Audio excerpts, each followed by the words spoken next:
Remember how we forgot? Remember how no one ever really died in the wars we fought? 'Cause each gunshot came from our fingertips, and we never really kept them loaded just in case. 'Cause each enemy was a friend, and none of it was about oil, religion, or land, it was all just pretend. Remember how we used to bend reality, like we were circus strongmen, like our imaginations were in shape then, like we were all ninjas. Action!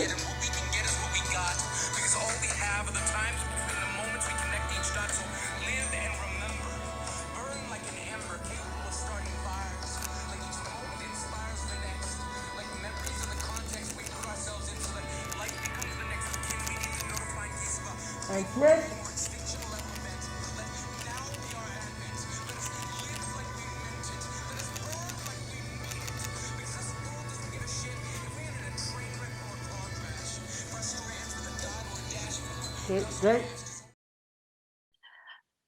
Welcome everybody to our panel. My name is Sang Ma. I'm the managing director and a producer at Shocap Entertainment. Shocap Entertainment is a company that was founded last year in 2020 and is a partnership between lifelike and believable animation design and animatrix film design. And the area that we focus in is in live real-time storytelling and real-time visual effects and real-time motion capture. And doing this using these virtual production techniques for virtual performances or live performances and events in the arts and entertainment sector. This panel is an exciting panel, especially for youth. And we have with us 3 of our artists from Shocap Entertainment. And they're going to tell you a little bit about their work at Shocap and spend some time on their portfolio that they've worked on for a number of years. And also during the Q&A, we will ask them about their career path and some of the choices and some of the adventures that they have taken to land at this particular point at Shocap. So without much more ado, I will let Emily, our first artist from Shocap, introduce herself and what she does at Shocap and share work from her portfolio. Alrighty, sharing screen. All right, so hello, I'm Emily and I am an environment artist at Shocap Entertainment and lifelike and believable, I suppose. Okay, so my background actually is a BFA in fine arts and painting from the University of British Columbia, where I did a lot of environmental kind of graphic style pieces. And that's when I moved over to Think Tank Training Center, which is in North Vancouver. And they have a really accelerated program, which takes you from total beginner to hireable, theoretically, in a year. And this is the first term project. So this is what I created after 4 months from starting to learn VFX and CG techniques. So that was pretty fun. It was really stressful, but I did it. And then in the program, you kind of move forward learning different techniques and stuff. And I really felt drawn towards environments and buildings in terms of the whole spectrum of CG. So then I went into a focus of environment art for video games. And this is the demo reel piece that I made based off of this concept art. And it was quite a journey. I learned so much. I'm still learning. And then some close-up shots. So I really focused on bringing the kind of comic-y illustrative style and meshing that with realistic texture style. So then I could prove that I could do both, and which is kind of important. Yeah, you want to be able to be flexible and go all over the place. So my love for painting also carried through into CG stuff, as I hand painted all of the rooftops of the previous buildings using vertex painting, and texturing was a lot of fun too. Substance designer. It may not look like anything that I've ever done before, but it's kind of just like building up small little things and coalescing into really nice textures. Still learning. Then I got hired at MPC, Moving Pictures Company, and I worked in their environment artist department. And I got to work on Maleficent, Mistress of Evil movie, and I was using a lot of specialized tools in which to rapidly create rock surfaces and terrains. And then over here, I also got to make an entire forest, 2 forests in the Sonic movie. So everything you see in the background was made by me, hand placed. It was lots of fun. Almost broke the computers, don't worry about it.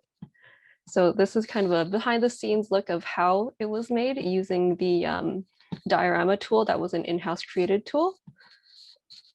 So, oh, and in the background, I also keep up with my illustration stuff. It's really fun having to do the 3D things and then bouncing towards a totally different style after hours. Kind of, it gives like a breath of fresh air really between the two. So art block has been moved to a minimum, I would say, hopefully.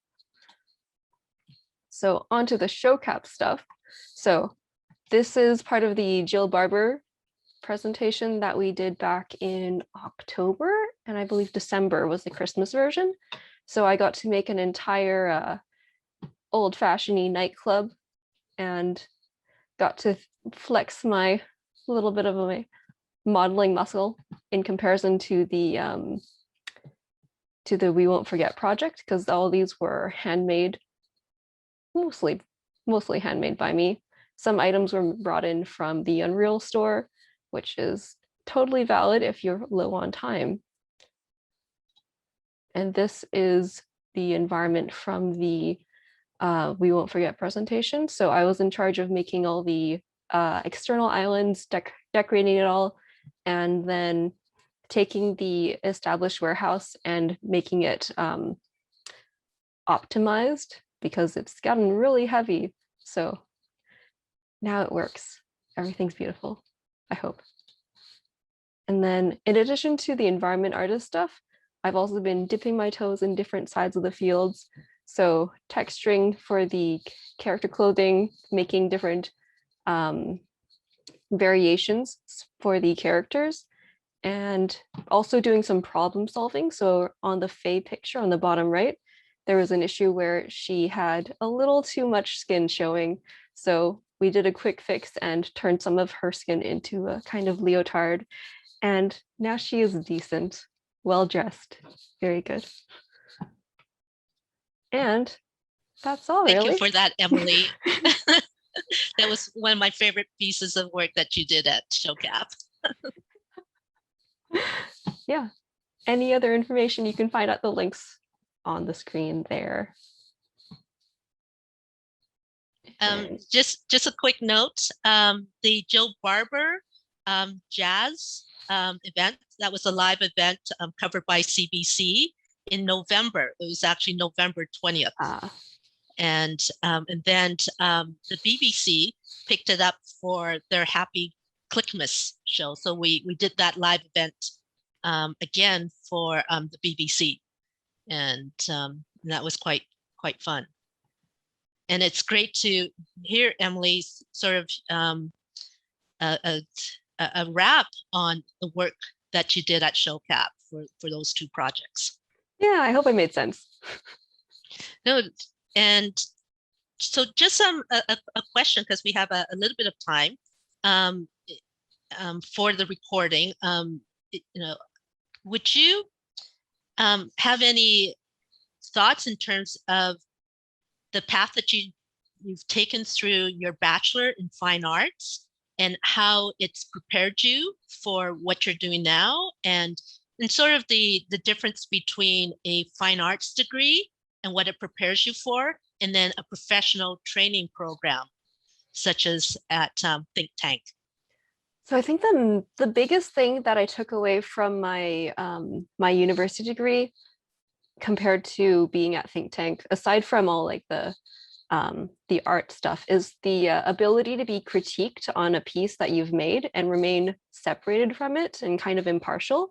So you kind of learn or come to the realization that when an art director is critiquing something that you've made, that it's not an attack on like something like it's not an attack on you specifically. It's just kind of being like, hey, this is helpful.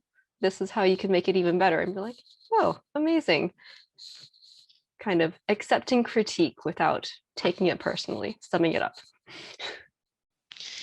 And then sort of a question, before you completed your bachelor's in fine arts, did you tend towards any style of art? In the animation clubs that we have at our local high schools, there are a lot of artists that start with 2D because it's much more accessible.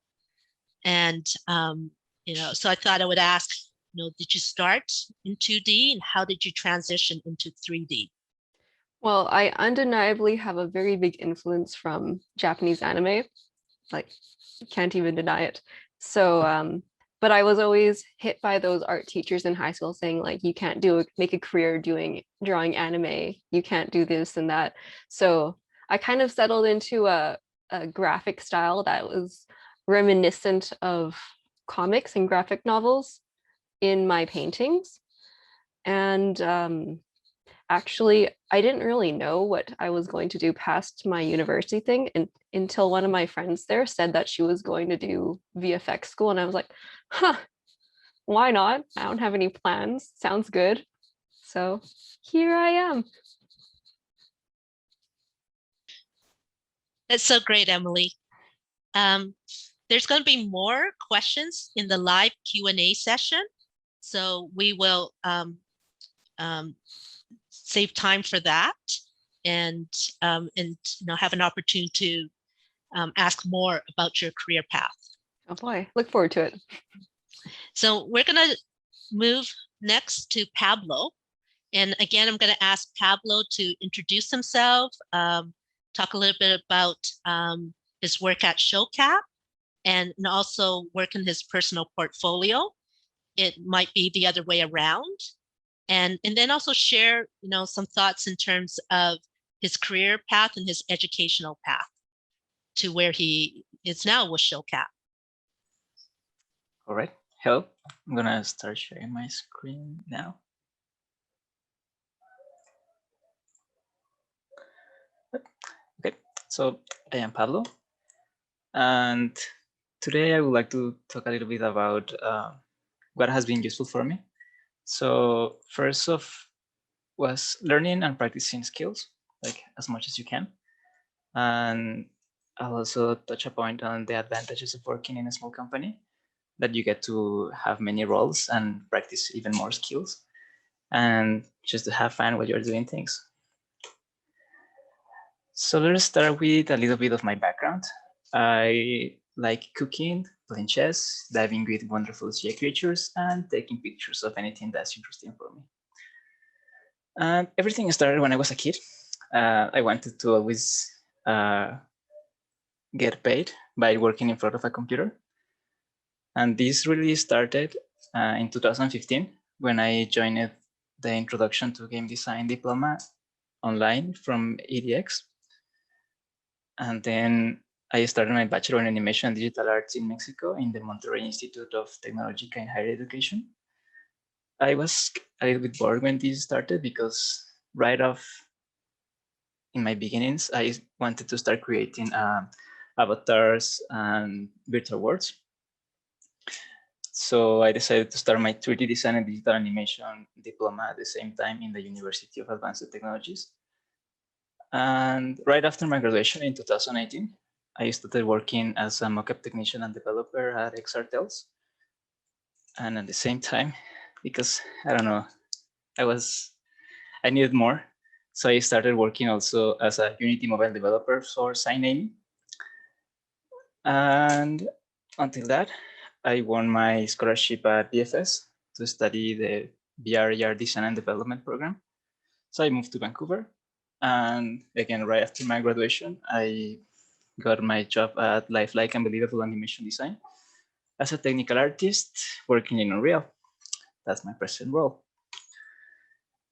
I would like to share my demo reel first.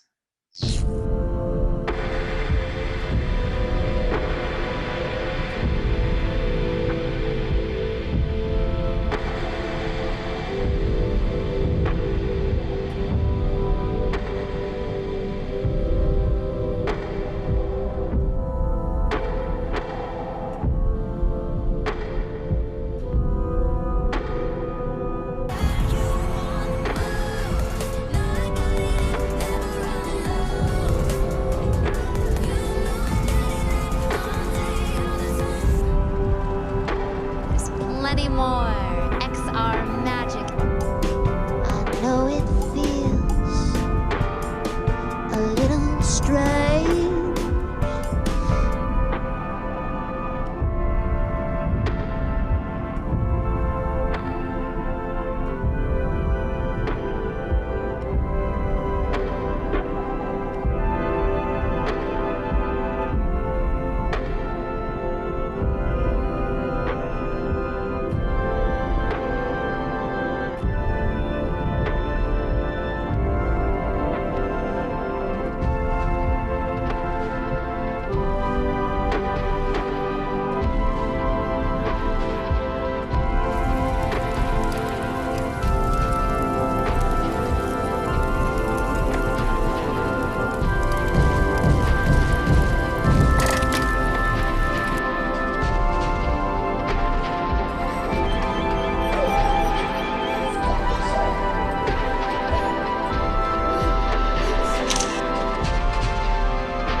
And yeah, basically this video is a show of my skills in 1 to 2 minutes. And it's important to mention that I started this video in 2018 and I've been improving it and adding more things. And this video is actually the thing that gave me my jobs. Like the 3 jobs I have until now are because I showed the previous versions of this demo reel to the person that was hiring and looking for this kind of skills. Sorry. Okay. And now let's start talking about my work at Shocap Entertainment. Well, Lifelike and Believable, but through Lifelike and Believable, sorry. So the first event was the G Barber live in the Palomar. In her concert, we had her ghost band as digital avatars. And this guy is Colin, the violoncello player. And for example, he had some problems in his skinning. So under his armpits, there were some pretty bad deformations. Also in the middle of his legs. When he used to move his head, his thigh was moving along too. So those kind of small corrections were something that I had the pleasure to do.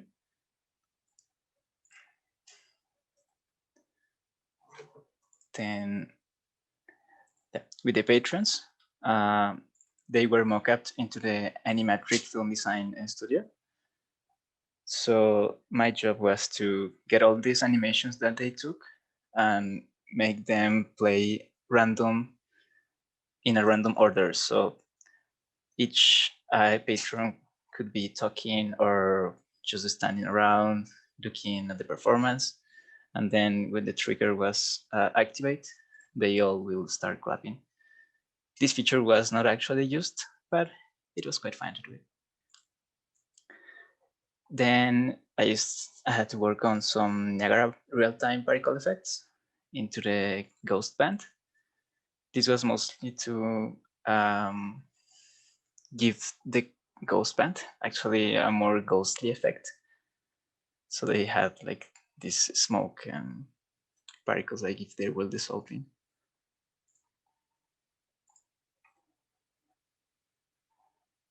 Something else is the cloth and hair simulation.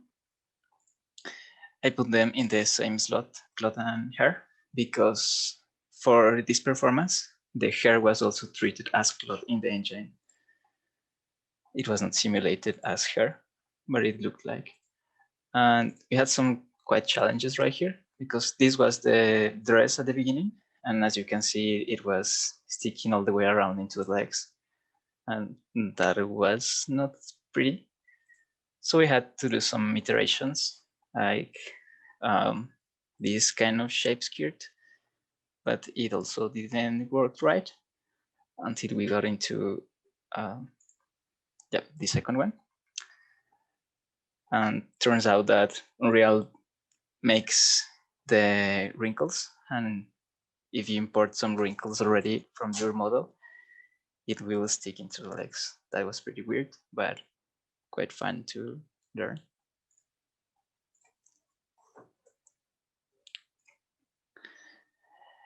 Then got the pleasure to work for the Jit Barber BBC Click Show by making it snow into the room. I actually love snow, so I really enjoyed making this.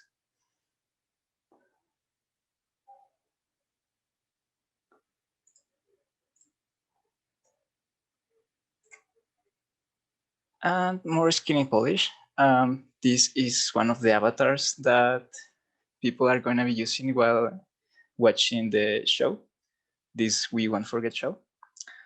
And the challenge at the beginning was that her sleeves were super long. So I had to trim them. Her sleeves were around here. I had to trim them only to be into the results. So in that way, we wouldn't have too many problems. And it looked a little bit better than before. And I also had the pleasure to work on the locomotion system for the third person and the VR characters. Locomotion means that the way on how the characters navigate into the virtual world. So how they move forward, to the left, to the right, backwards, and so on. So this has to be done. At the beginning, we had like one controller for the third person and one controller for the VR, and we were swapping them. But turns out that in the multiplayer, we are not able to do this. So I had to come with a hybrid pound that has these two game modes, the third person and the VR. Later, we also added the first person mode, but I don't have that in the video.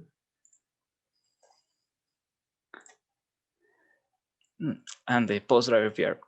So in VR, the elbows usually are being predicted by the engine because you only have your controller in your hand and you are not able to track your elbow.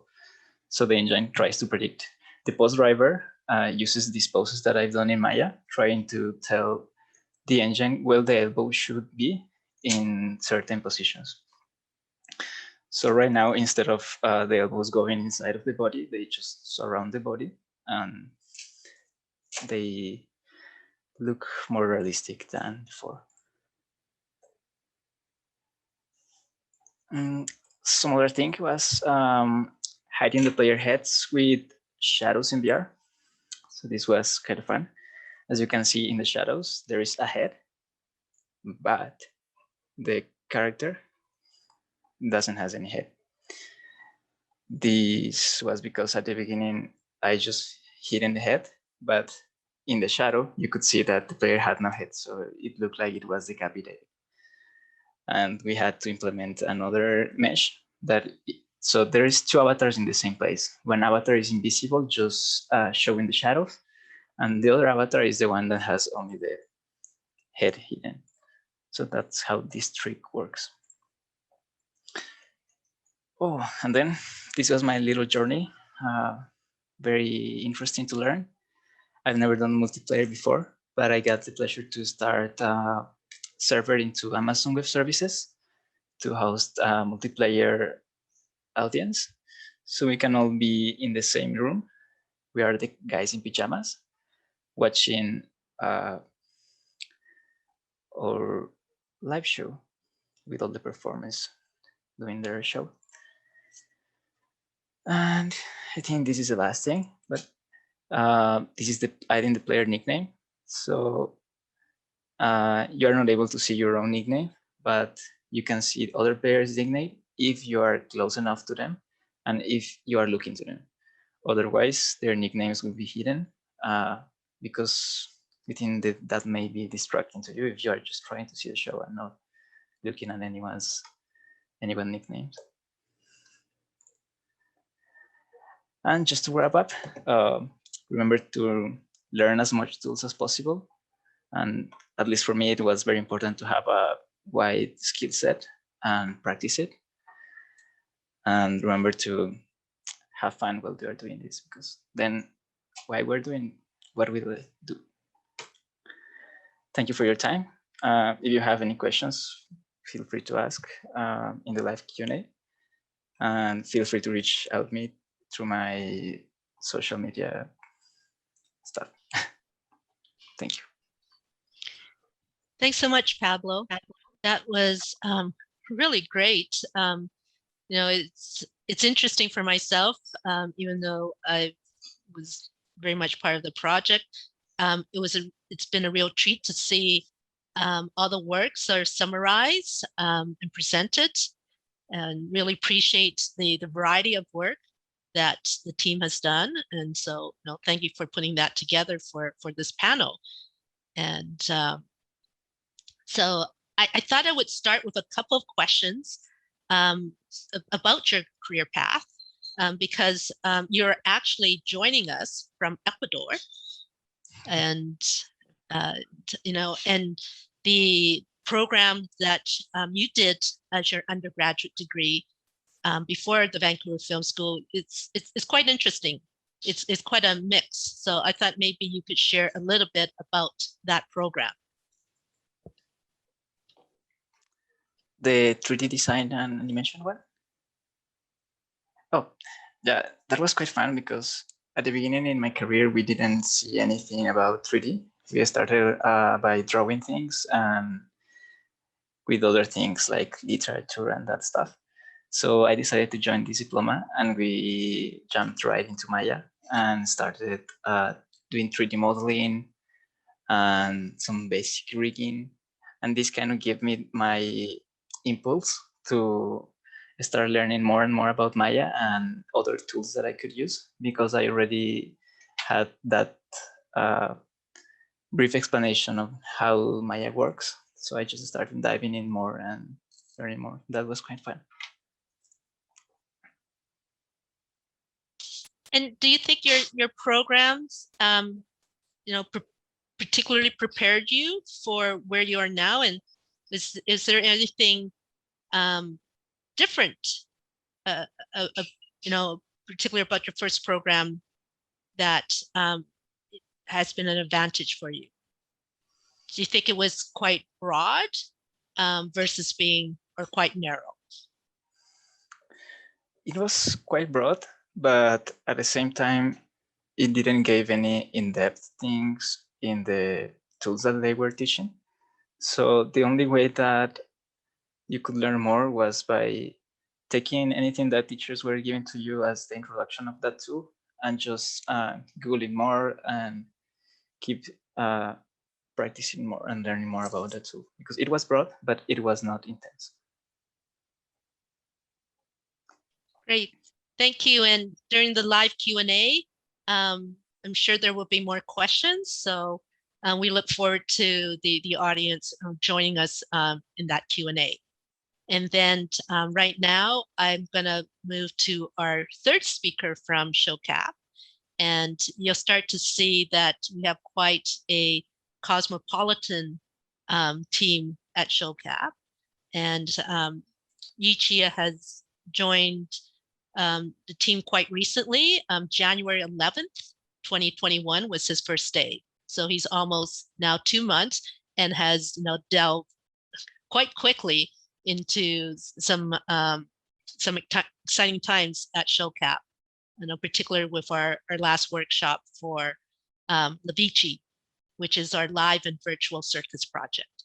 But I'm going to let Yichia share a bit about his background, his portfolio, and then just talk about his recent experience and a little bit of how it's been to switch from his previous role to his current.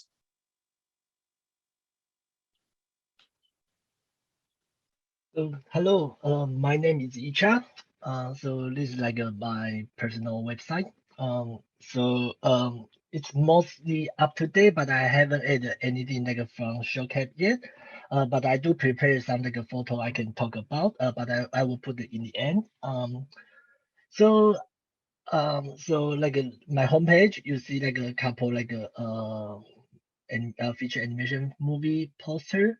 Yeah, this is a movie I have been working on before, and also a couple like small icon. And these are like the the mobile game I self-publish. I solo develop and then solo publish on iOS and Android. So let's back to my resume. So I originally from Taiwan, and my bachelor degree was from Taiwan Tsinghua University. I was studied nothing to do with 3D animation or anything to do with art. It's purely engineering. And but I always feel like I have a lot of like love with art, especially like I'm big video gamer. So when I came to United States and find my master's, so I start like with like digital image and design. So it's not like a pure degree with the 3D animation or any like a film school.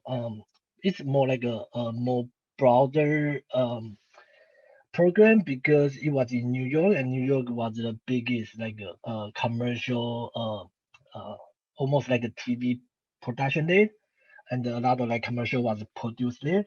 So they are more like training as you as more like a general skill to do with the digital media. So I actually had a lot of fun like studying there, especially in like a lab big city in New York. Although like a lot of things like in school I learned, it's not related like directly related to like what I did after, but I always feel it have a lot of influence for me for the future. So luckily like right after I graduated and I got hired by DreamWorks Animation, so I was a role for character effects artist. So what's a character effects artist? You probably heard like effects artists. They are doing like explosion, the particle simulation. So for us, we are doing we are kind of like the middle department between the animation rigging and the effects. So we are mainly taking care of the hair and the core simulation for the character.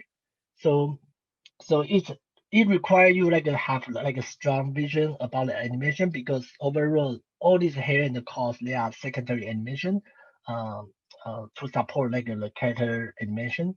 But it requires like technical skill because you are not like actually keyframe every single frame for the core because you can key a wrinkle at all. So it has to run through the simulation. So it has to run through the simulation solver. So it requires a lot of like a technical skill. Also like after DreamWorks, I went to like a Sony Picture Imageworks, which is in Vancouver. Probably like biggest film studio in Vancouver. The same role and work on multiple movie. But in the meantime, because I mentioned about like I am big gamer and so that's the time start like the game engine like Unity or Unreal they start like getting more and more popular and more accessible. Let's say if like 15 years ago, if you are thinking like making a game, it would be really hard because one you can get a really like a good decent game engine on the market. Uh, two, you have no platform to self-publish. So you have to go through the publisher. So that's why like maybe 15 years ago, all the game is like made from like a bigger studio. But nowadays you see more and more indie game comes out because everything become more accessible. So I started while working in Sony Picture Imageworks, I start self-develop couple game and publish. So it's more like for me, it's more like a learning, the learning in a way for me to learning is like I just make it. I set my goal. Okay, I want to publish my first game in 2 months. Then I start like every day. I just after I work, I just keep working on my own, and I keep learning. Um, so so that's how I like start making these games. So after I make these games, I feel like okay, maybe it's time to move on to find a real game studio. So I can learn like from the real pro and then understand what's the real production flow. And then I joined Capilano. It's in Vancouver as well. They are basically like a mobile game only, but then they do like a really good quality and the focus on the character. And I was spending more than 2 years on this project, Marvel Round of Champions. Right now, it's already worldwide launch. So next thing I want to talk about, enough talking about like my story, and I want to share some of my like reel. So I can also talk something interesting in my reel. So the first one is the film reel I did. I was part of it. It's not like I made the whole movie. So I would just like a kind of like a fast forward. So I can talk about something like really interesting. I feel like it's worth to share. So oh, that's like the reason I put like on the very first is like because that was the year um the Grace Stanley passed away, and I feel really honored enough to to do his like a hair with digital. So that's why like I put in the very first one. I think that's very like a good opportunity. I can be part of like this movie. Ichi, would you Yep. go full screen? There's some really great images here. Oh, okay. Yeah, that's like a Spider-Man into Spider-Verse. Um, yeah, I've been working on not many movies, especially like in DreamWorks. Like a like a all the filmmakers they really want to win Oscar like animation. But when I was in DreamWorks, it's really hard because every year Pixar or Disney got the Oscar. So finally, like I got a chance to work on the Spider-Man, and then they won Oscar. Yeah. Um. So a lot of work I did, and this is like mostly showing the shot work, but I feel like the really hard thing for working in the movie is the development work. Um. So like what you see right now is a final image is just output for the shot, but before that we have to spend a lot of time doing the development. For example, like you see the hair, and you see like that hair simulation. Usually we have to spend about like another like 2 months just develop the hair. So when we go to a shot, they can they get some sort of like a good starting point to run the simulation, and sometimes that's the development can be go longer and longer. In DreamWorks, sometimes like one hair, especially like the hero hair, can be developed more than like 6 months.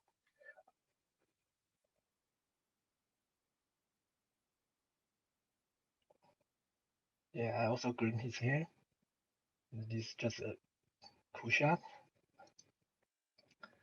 Yeah, sometimes like the cool stuff doesn't mean it's hard. Like the very last one, it's actually not really hard to do because once the development is done really properly, all you have to do is just run the simulation and make sure every frame it looks good.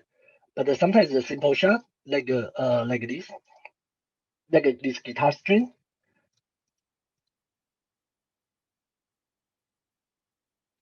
Yeah, when you look at the movie, you won't appreciate like how hard it is to making the sorry, to make a guitar string, because the movie only has 24 frames. So the 24 frames doesn't get enough motion blur to let you feel the guitar is actually vibrate.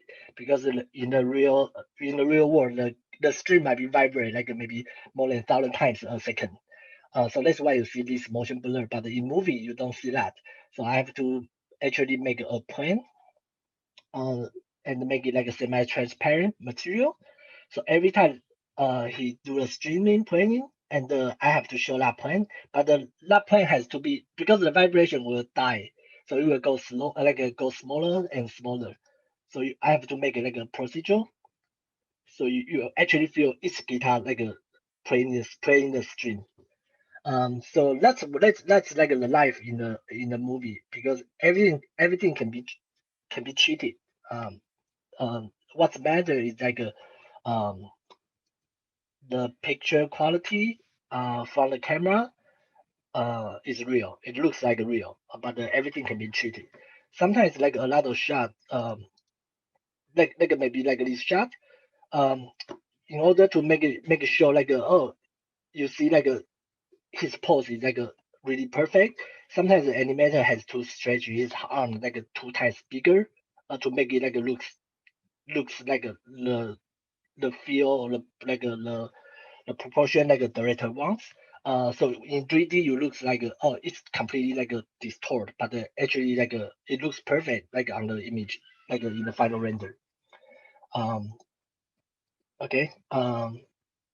Yeah. Also, oh, this one is also fun.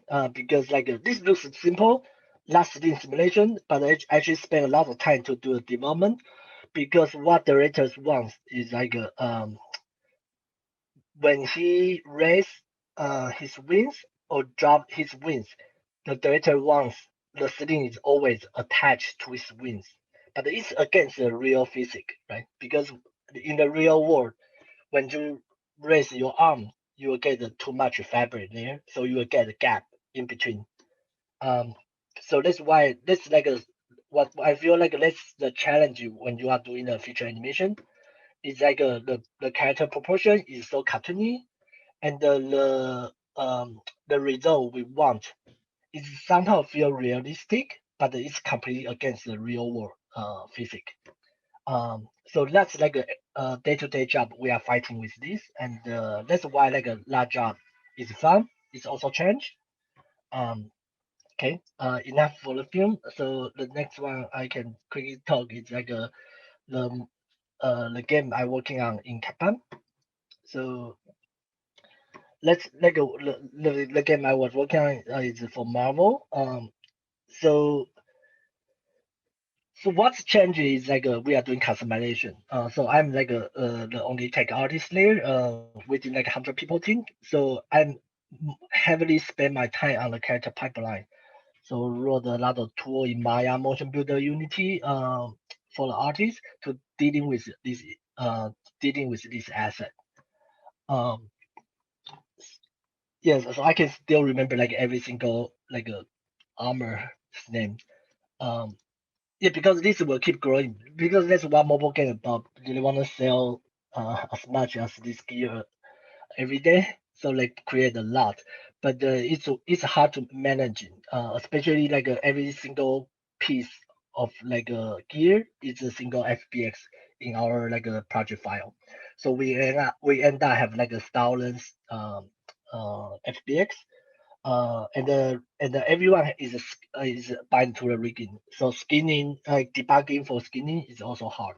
So I actually like spend a lot of time writing tool to taking care of this. So yeah, it end up like it's this part is a little bit similar like a movie. You spend a lot of time to develop something, and then you end up like make everything go smoother. Um, but the chunk of like a development time you have to spend is huge. So that's why like if the production can set your design as early as possible, then everything can be go better. So that's why you have seen like a lot of fail film or game. They fail is because they keep changing their mind, they keep changing their direction. So the dev team cannot they cannot respond that fast, because a lot of stuff is making for that direction, and then suddenly you want to go for the other direction, and it's really hard for the dev team. So the last thing I want to talk about is the Shocap. So even like I haven't joined Shocap for a really long time, but I did really enjoy the work, especially like a big part of like a workshop. So this is me. So quickly talk about this like what's the virtual production in the studio. So we have like a super huge LED wall. So so we have like a same finger and Thomas, Shocap creative director.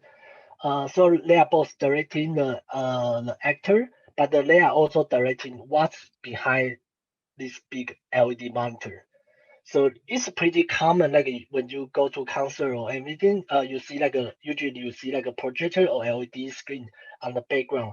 But what's different, like what we're doing, is we are actually doing the real time, and then reflect the character.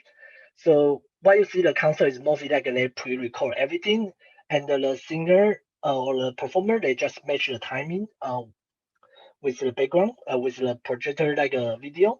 But what we are doing is like we are doing opposite. We are trying to make a real time match our performer. So the workshop is about like okay. So when they say director say like a creative director, he want to change something, they can say, oh, I want to dim the light here. I want to brighten the light there. Can you make a smoke here and there? And we have to do it immediately. And I think the less power thing about the real-time render engine is this has, if that's like the traditional production or like a pre-render CG, this has to be okay. You want to brighten the light in the room? Okay, no problem. Give me 1 week. We go back and they go through the whole production and then redo a render. And next week you see the final image. Then you realize, oh, maybe it's too bright. Can you change it again? And no problem. Another week pass by.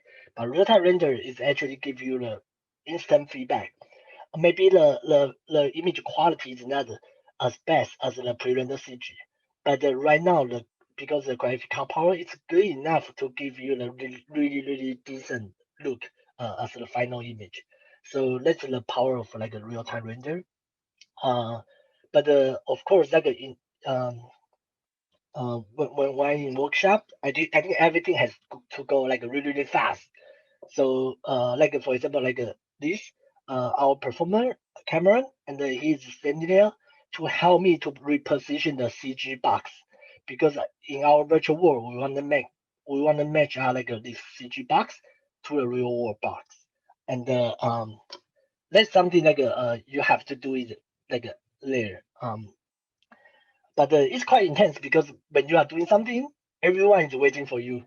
So you kind of like and especially like this is my first time running there. Of course, like my creative director Thomas, he's like a huge master with this. But for me, I still feel a lot of like stomach when I try to run in there. So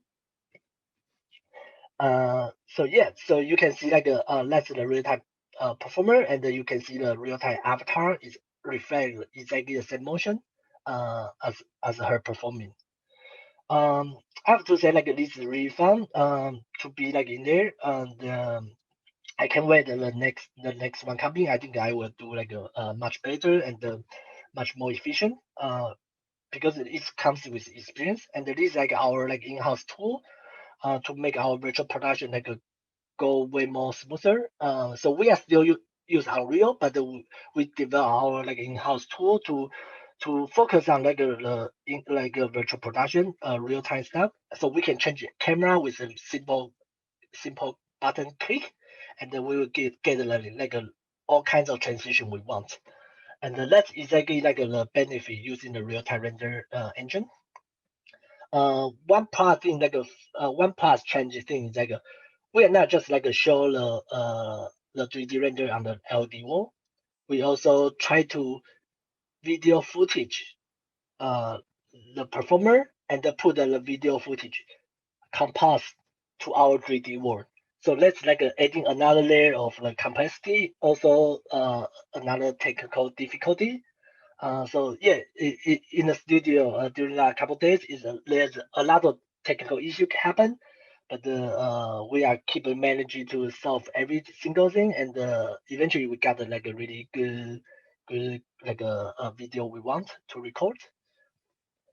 Yeah. So I think like I think I've talked too long. So but yeah, feel free to reach out to me or ask anything about like if you are interested in like a film or VFX or like a game industry. I'm happy to answer. Thanks. That was fabulous, and also quite a journey from a career perspective. If you were to go back each year, would you do the same educational path? I think I will because like if you look at my career, I keep switching my career path. So every time you switch, I feel like something start over. So I feel like it depends on like what you want.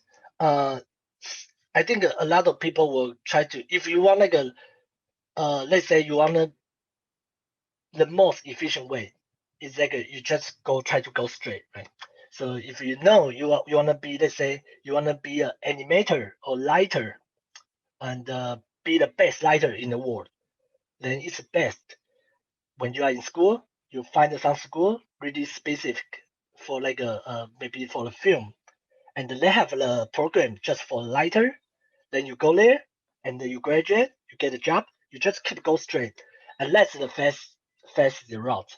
But because my personality, my character, I like to keep doing the different things like a Pablo.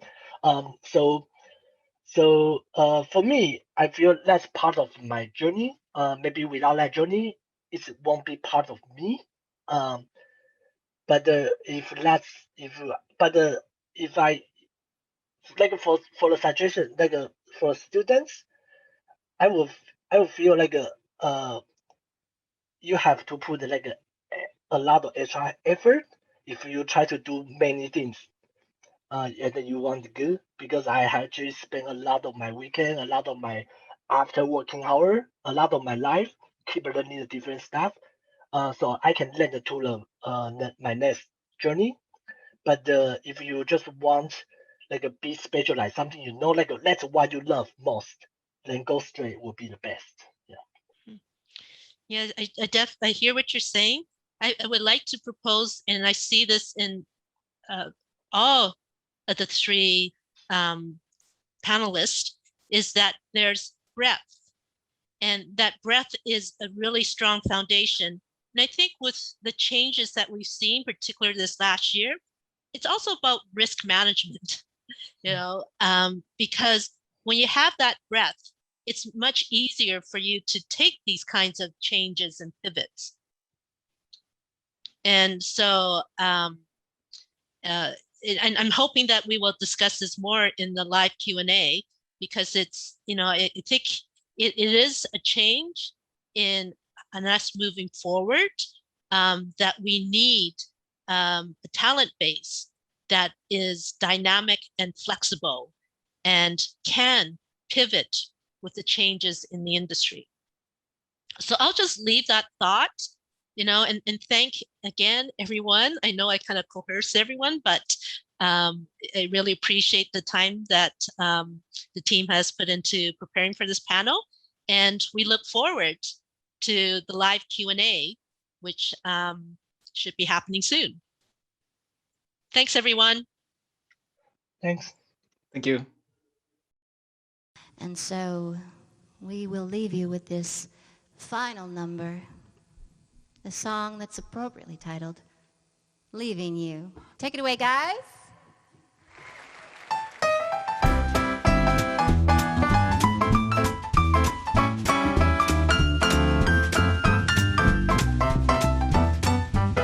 I've made my last mistake. You'll never give this heart a break. You'll only leave me feeling blue. So now I am leaving you. I've lost my final bet, left with nothing but regret. Before I let my heart fall deeper in debt, you can bet I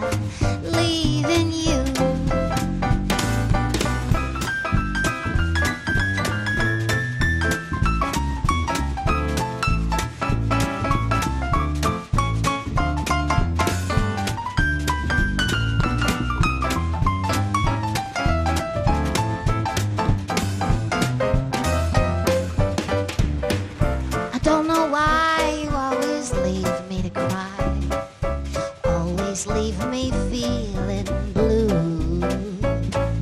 Not another tear will fall from my eye because I am leaving you. Slowly heart is through, wondering if you've been untrue.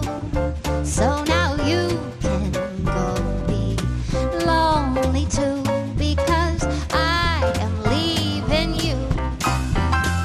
Take it away, Mary.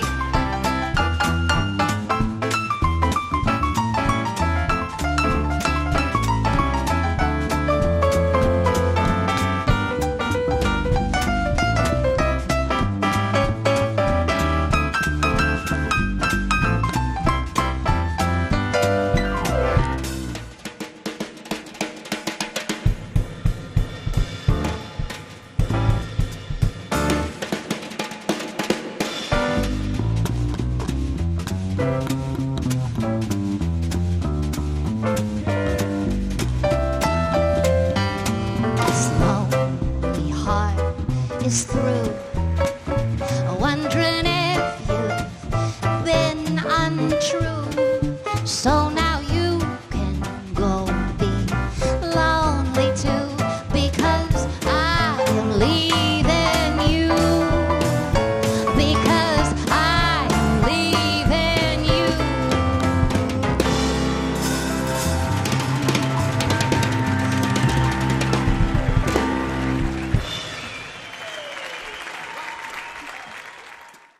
I want to welcome everyone. My name is Sang Ma, and I'm the managing director of a company called Shocap Entertainment. And we have a panel of 3 artists from Shocap here. Before we get started, I wanted to do a special welcome to everyone. This is a special Spark FX youth panel. We're going to talk a little bit about career, as well as what's happening in real-time animation in the visual effects industry. And a special welcome to Lord Bing, in particular Lord Bing Animation Club that helped organize this, and also to the Lord Bing Bing Arts Program for promoting it. So a special welcome. So at this point in the chat, you guys can clap and cheer. Okay, I'll clap for you. So why don't I let our panel introduce themselves quickly. And Emily, would you like to start? Sure. Hello, I'm Emily, and I am Shocap's environment artist, specializing in Unreal. Also wear other different hats, but that's besides the point. Oh, and I also have a background in visual arts with painting from the University of British Columbia. Great. Next. I can go next. Hello, my name is Pablo Cárdenas. I am a technical artist at Lifelike Unbelievable and animation design.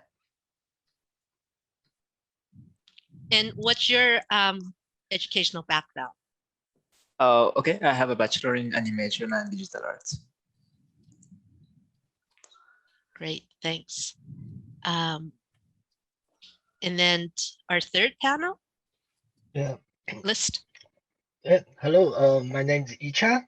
So I'm senior tech artist on Shocap. So I'm only joined Shocap for like less than 2 months. My educational background is Master of Science for Digital Imaging and Design from New York University.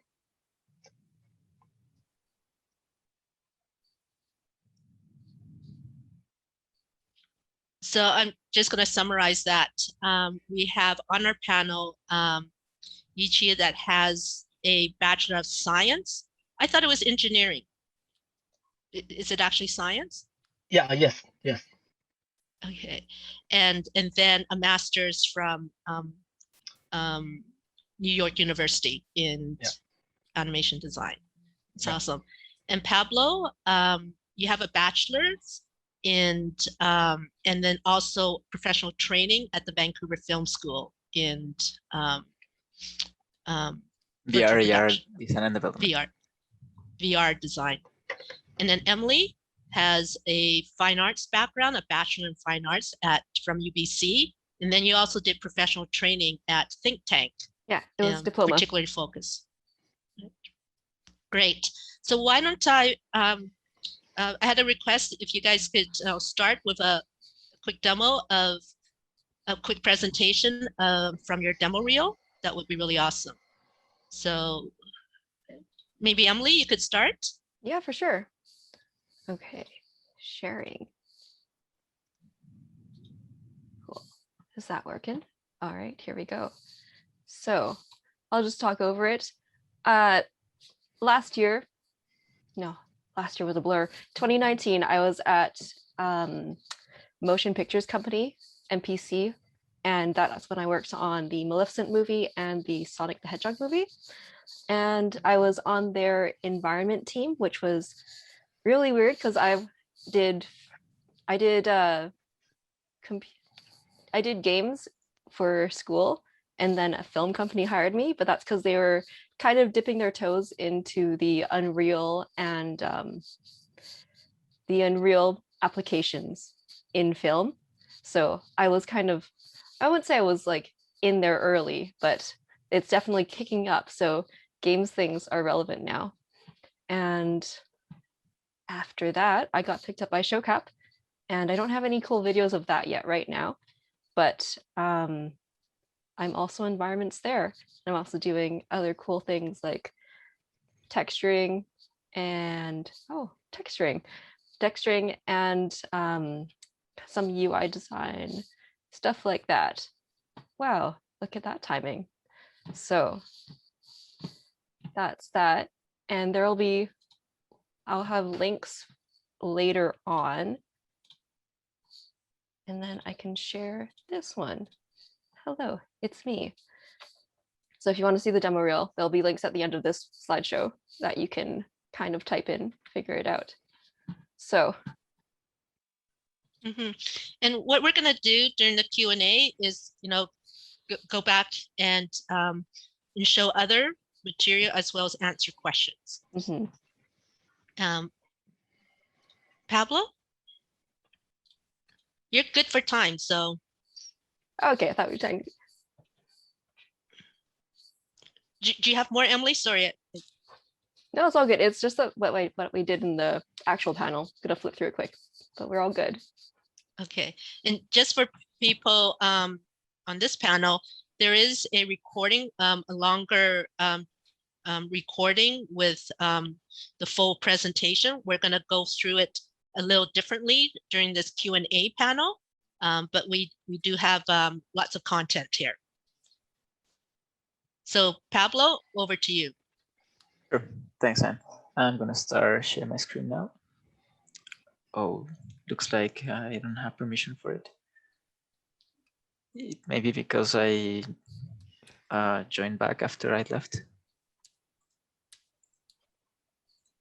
Is there any way any of you guys can give me host? Hang on, I'll get that. Hours? Yeah. Oh, it's just that I rejoined it. Okay, hold on one sec. Maybe Emily, you can see if there's a Q&A in the chat. A question particularly for you. Speaking of in the chat, it says that, Pablo, you're all set.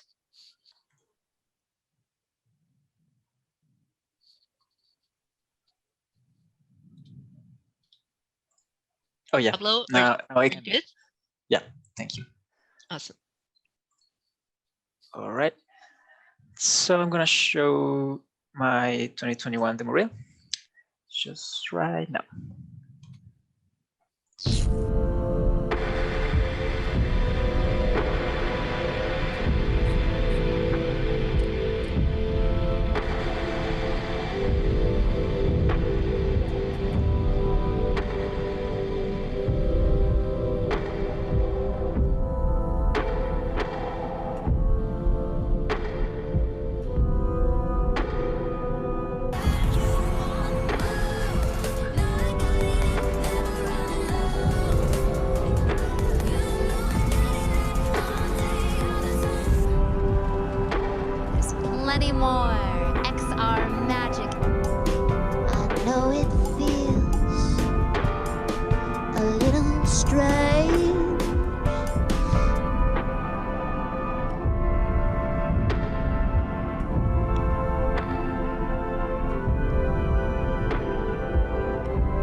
And yeah, that's like 1.5 minutes of what I've done so far, which is the most important project. So that was great. I know you have more content, which we'll come back to, but just a quick question on the demo reel. There's a lot of material there. Do you want to say a little bit more about the esports piece that you did? Because that was fairly recent. And oh yeah, the KILOBYTE project, it was from Lifelike and Believable Animation Design in partnership with Animatrix. So all the mocap animations were filmed into their mocap volume. And I was in charge of making the hair simulation, cloud simulation, and I also added some breast simulation just to try to add a little bit more realism in it. And it was quite challenging because I had to learn a new method of simulating hair in real, but I had a lot of fun while doing it. yes, and this was premiere live or premiere at the World Esports Championship, which were, I think, where were they? In Singapore? In or Singapore. Shanghai. And it's quite a large audience too. Do you remember the numbers? I think they are now in 2 million views. How many? I think right now there are like 2 million views. 2 million views. Okay, that's awesome. So we'll come back. Let's move. Are there any questions in the chat? Nope. So feel free, everyone, if because we would like to make this interactive. If you have any immediate questions, just fire it in the chat, and we will keep an eye on that. We have one question from Wushik. I don't know if I pronounced correctly. He's Do you want to asking read that the question out? in the film studio, are they using Unreal Engine more than before? Unreal Engine will replace Render Engine, or Unreal Engine is still not ready?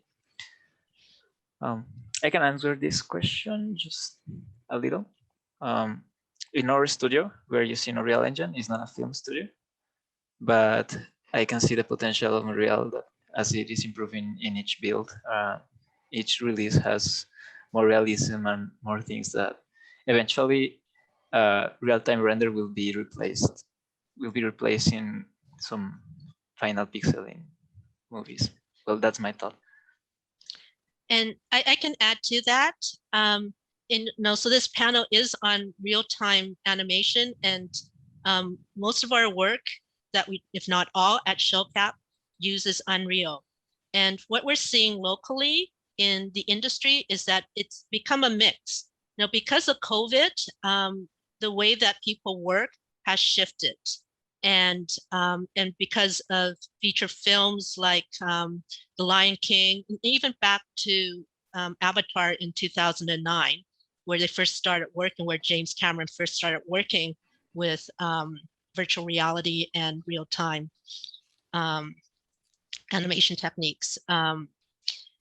It has really seen a spike in terms of uptake. And at SparkFX, you'll see a lot of panels on real-time techniques and tools and storytelling. So there definitely is more use of real-time techniques using game engines like the Unreal Game Engine.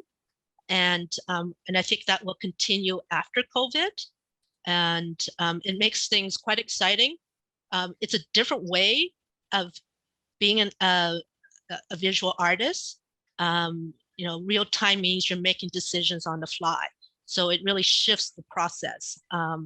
You get feedback a lot quicker, and that changes the production and creative process. So, and the tools that we're using. Now will be the only thing, I think, with technology, we keep pushing and pushing what we can do in real time, but also what we can do offline. Some of the pieces that we'll go into at Shocap, some of the effects are real time, but some of the effects are also what we call baked. And this may be a good time. So hopefully that answers your question. And we can come back to it because it's a really interesting question. And maybe after Ichia's presentation, because he can talk about this quite a bit. Ichiya spent time both in feature films and in AAA game development. So, and what we're seeing with virtual production, real-time effects, real-time animation is really the coming together of feature film production and game production. So, Ichiya, you want to jump in? Yeah.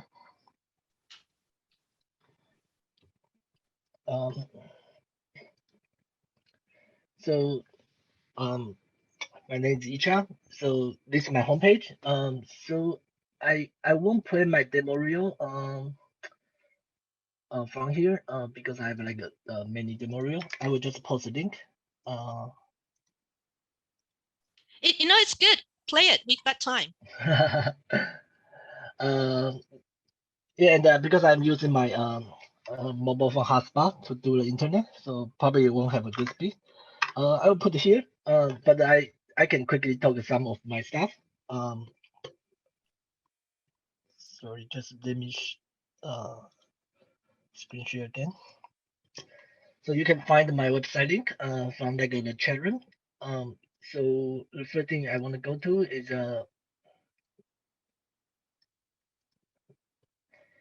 so quickly talk about myself. Raf, I graduate and I start working in DreamWorks Animation, then Sony Picture Imageworks. And in the meantime, I also try to like publish a couple of my own mobile game. So it's all solo development. So right now it's still like live in the Android store and the iOS store.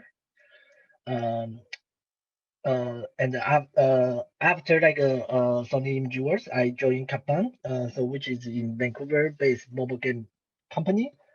So I was in the whole like development period, like a whole development cycle for this game, the Marvel Run of the Champions. As a tech artist, so this game just released like last December worldwide. So if you are a Marvel fan, you probably kind of like know this game already. So then I joined Shocap like since January. So during my career, I have done like a lot of like different stuff. So it's either like the almost like the top feature animation industry, also the like mobile game industry, and right now it's virtual production. So so one thing I want to point out like within my demo reel is like usually like when you see the really experienced like artists like like me like I have done like many films. Usually like when you check the demo reel, they have like this like kind of like a production demo reel. So so which is really good, but sometimes you just don't see like okay, how do they get hired? Like because I have been to a couple of students panel and what students mostly like they want to know is like okay, if I want to learn this, what's the best way to learn, or like what do I need to prepare to get into the industry, or like what kind of like a skill set this industry is, really wants. So I think one thing like I try to keep it like in my website is like this one. This is my demo reel from my students. So and this demo reel get me like got me like a offer right after my graduation. I got offer from Pixar and the DreamWorks and a couple other film studio. So I keep it there because right now I still pretty proud of my student demo reel. I think it's really good way to let students know. Okay, if you can prepare your demo reel like this quality, then the top film industry, like the top film studio, they will like a kind of like a interest in you because usually like I remember when Pixar told me they said like they usually like every day they have to review like more than 100 demo reel. So how to make your demo reel pop and it's quite important. So I keep it there. So if you are interested like oh what kind of like demo reel students can achieve, and check out this one. And then the rest will be just like a kind of like a my personal work and then my work my job work. Yeah. And you can ask like question like in Q&A in terms of like the games or like films. I have like my perspective about like the question we just have about like Unreal Engine, real-time render for the film. So if you want me like go like a deeper answer, I can answer that later. I think that'd be great if you could. Okay. If you would. Yeah. So so the short answer is it depends on like what kind of like because when you are talking about a film studio, there are many kinds of film studio, right? There's a film studio like a Pixar, like a Sony Imageworks, or like MPC. They are like producing like Marvel movie or like IOM. They are producing like a top level of movie. For this kind of level of studio, I would say Unreal, like a real-time render, yes, it can be used, but only for the previous, like a pre-production. Like you see the Avatar, right? Like Avatar, like 10 years ago, they used the pre-production to helping them to do the previous. But all the image you see on the theater, right now, I don't think the real-time render is ready yet. Maybe in the future, but it's not ready yet because the pre-render can give much more detail like they want and much more control, especially compositing. That's like cannot be done in the real time right now. But if you are talking about a medium or like a TV studio, and they are go wider and wider embrace this technology because it's faster. And so what does it is faster? So they can produce faster, they can save the budget, and they can like getting like creative feedback like quickly. So that's like the real time engine power. I think that they will be go wider and wider, and the more, especially like commercial and the TV will like adapt it really soon. But for the like a top really top studio, it's hard because unless they can see exactly the same quality they can produce from the pre-render, they will go for pre-render because they have a lot of budget to do it, and they all they need is like the highest quality. They don't need this kind of speed. Yeah.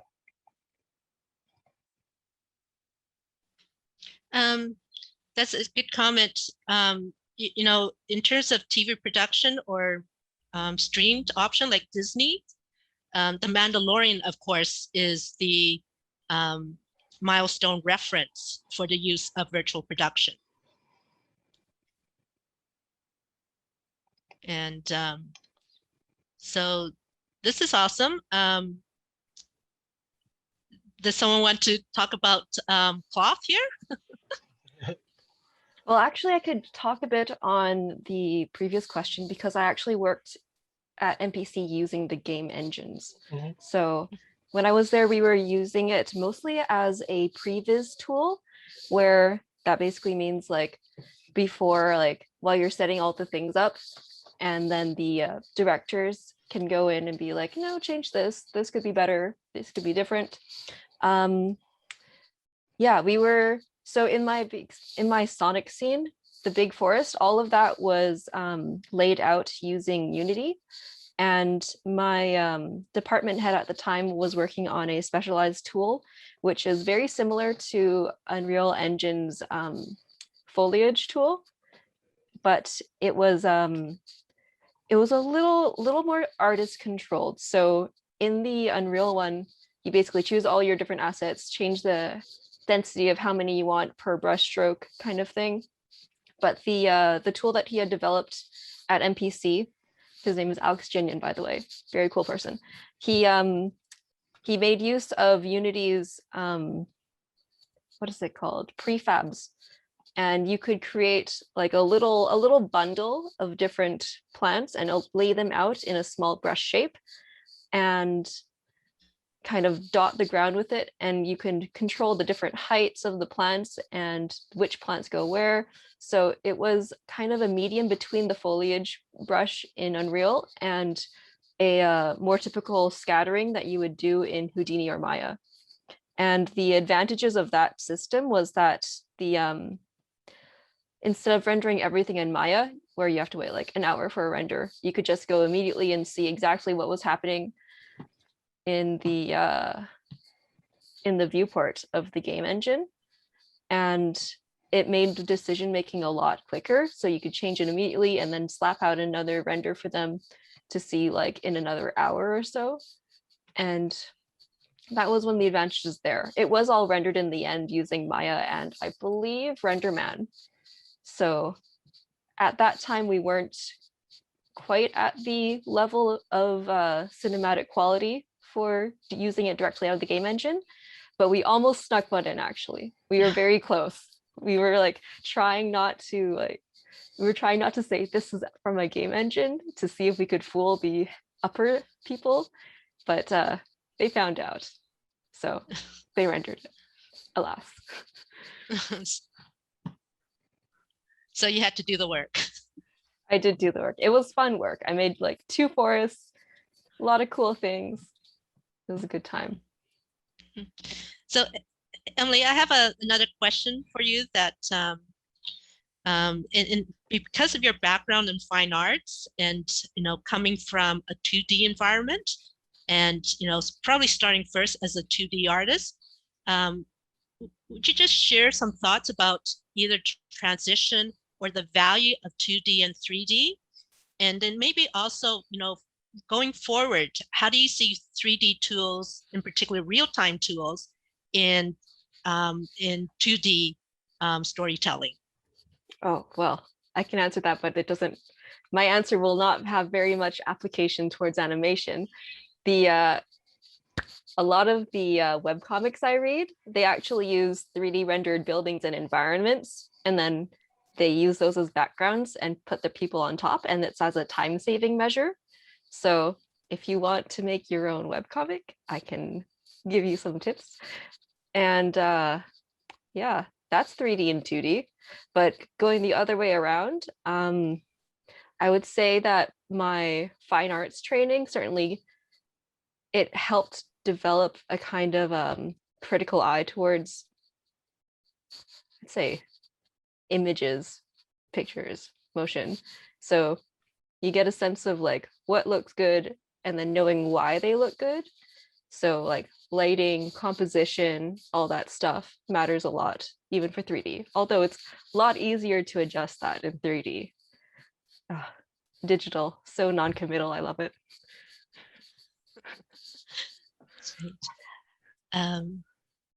Do we have some more questions?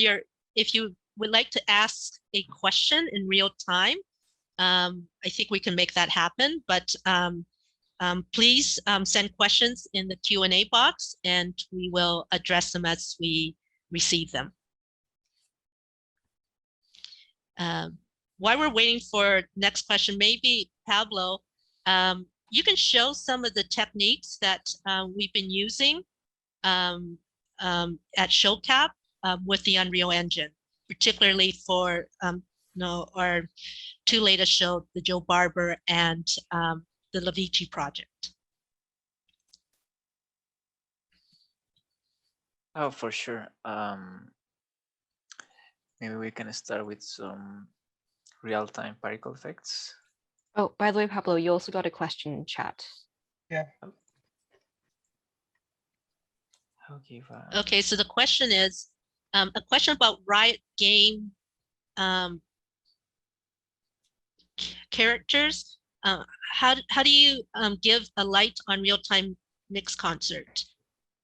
Looks like they have shadows. Oh, okay. So I think this is a question for you to answer, Pablo. Oh, okay. We didn't do this part of rendering the scene and doing the AR composition, but they could have had shadows. I don't know what happened in that process, but yes, why don't you show some of the shadow work in the Joe Barber? I think you had something on there. Amici, if you want to address this question, please jump in as well. Like mixing mixing the live footage with the shadow. I think when Pablo talking about how Joe Barber casting the shadow, that probably will and also answer this question. Yes. Oh, sure. I'm gonna start sharing screen. So why Pablo's doing that?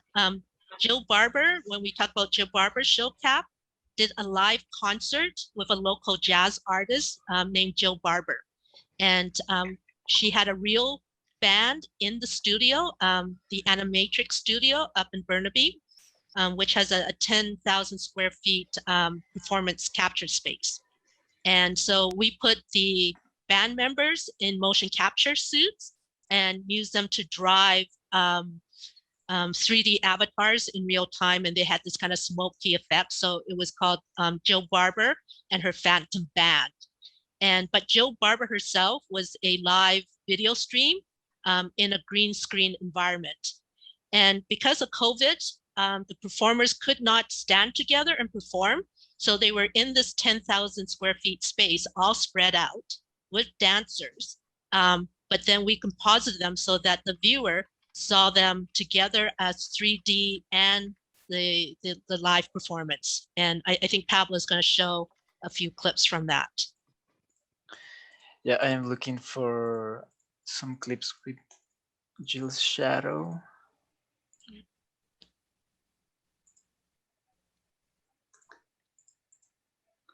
That was pretty cool, the Joe Barber show. I don't know if anyone in the audience has seen that. If you have, maybe you can clap or something or say cheers in the chat box.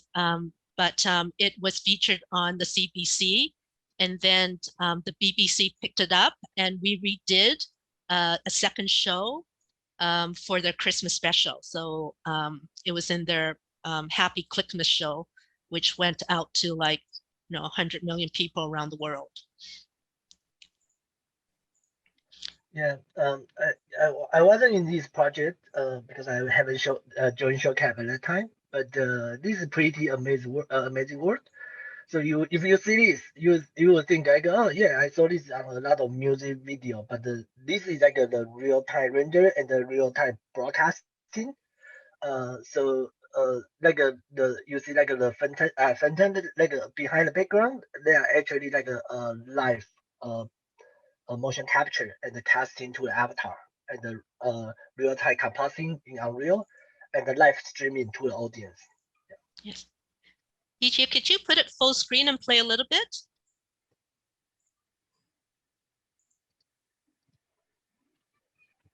Yes. And I believe this is like a camera cut is also live as well. Our creative director Etamas, he's here, and I think he drive like in a real time, like say, this moment I want to cut to which moment, which like camera.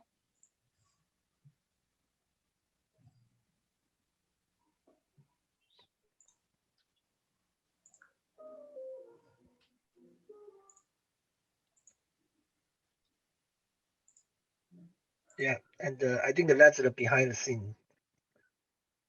So all the fountain you saw behind, it's actually like a live capture from this musician.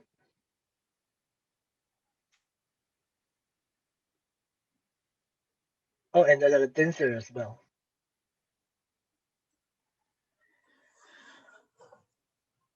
And when I saw this, I think that, like the first thing came to my mind is like, oh, it's really deep, like really smart like art decision. Because when you try to like put like a real person with a digital avatar, if you try to make this avatar looks as real as a real person, it's mostly like most of the time you will fail out because right now the digital avatar is never matching like the real person. But the like a really smart decision by Showcap is like they use like a phantom as the theme, so it makes everything look so nice. and you don't feel it's off, and your focus is on GeoBarber.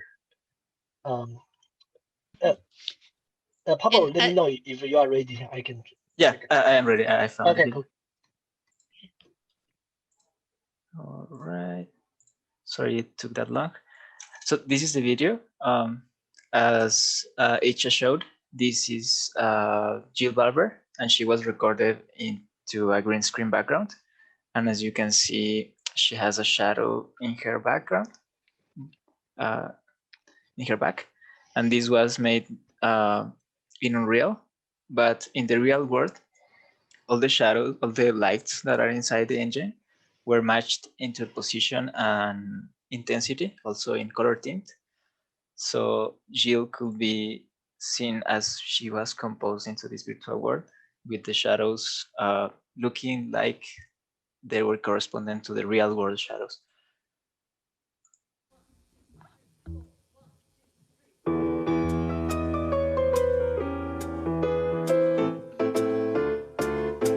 Si les fleurs qui bordent les chemins se fanaient tout demain, je garderai au cœur.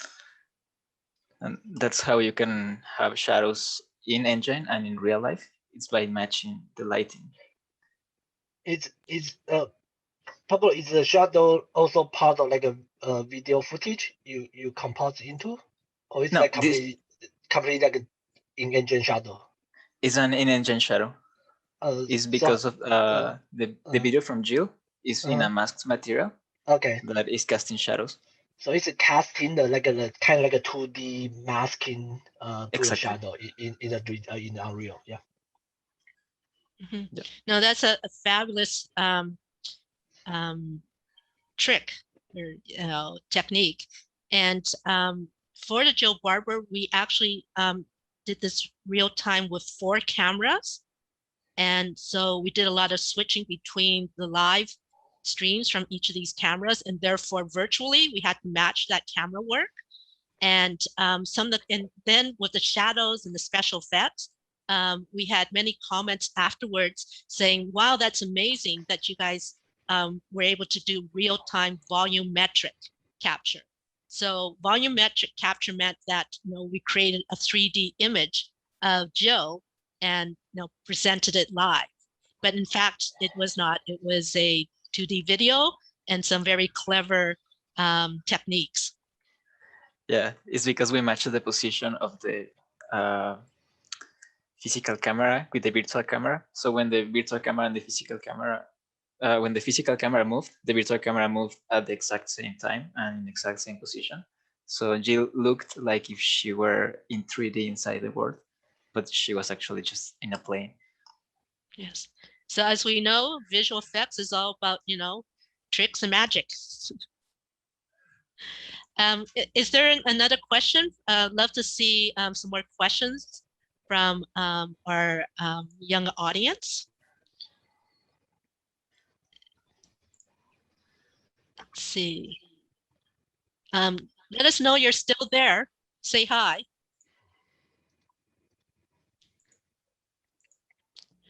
So I don't see another question yet. Emily, would you want to show a little bit from our current project, the Lavici We Won't Forget project?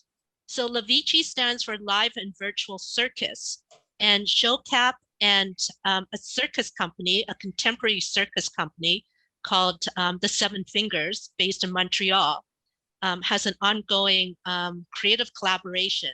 And this is from the latest workshop that we did. To what extent am I allowed to show?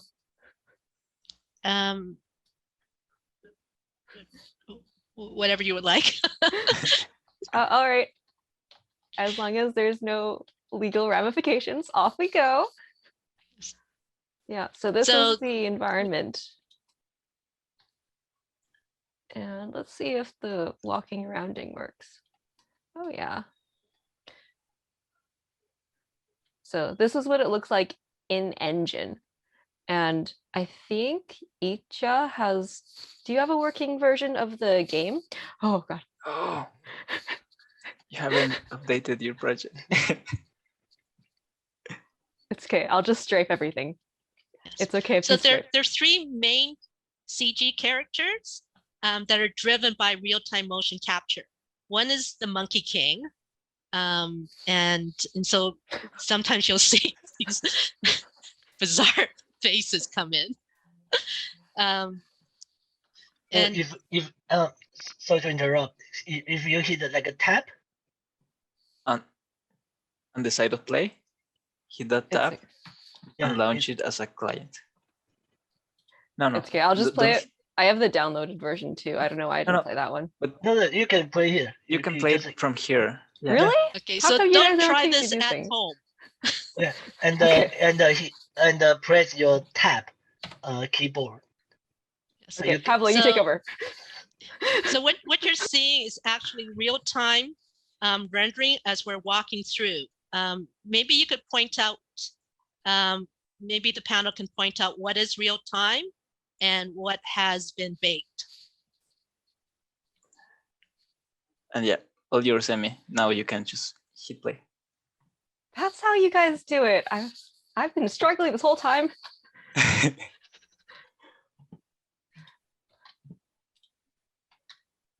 There we go. And then And then if you do like a play sequencer, yeah, hit play. And I have to again, load. Yeah. So what you're seeing here is our internal menu as we're building and testing things out. So we are in the Unreal Game Engine in real time. The character that you see in the pajamas, that's Emily. And she's looking at the playback of, I guess that's the Monkey King in the shadows. I think you're gonna hit the tab again. And then do enum source, put the local. Yeah. Okay. So I'm gonna see if there's a question in the chat. Oh, so we do have a question in the chat, and that is, what kind of mocap suits do you use? So would someone like to answer that question? Yeah. Yeah, Pablo can answer. We use optical mocap tracking system. It is OptiTrack one. I think we have around 43 cameras, something around that. And maybe you have seen this when Icha was sharing his screen about the Jill Barber show. They are wearing suits, Velcro suits, with some little white dots. These white dots are reflective.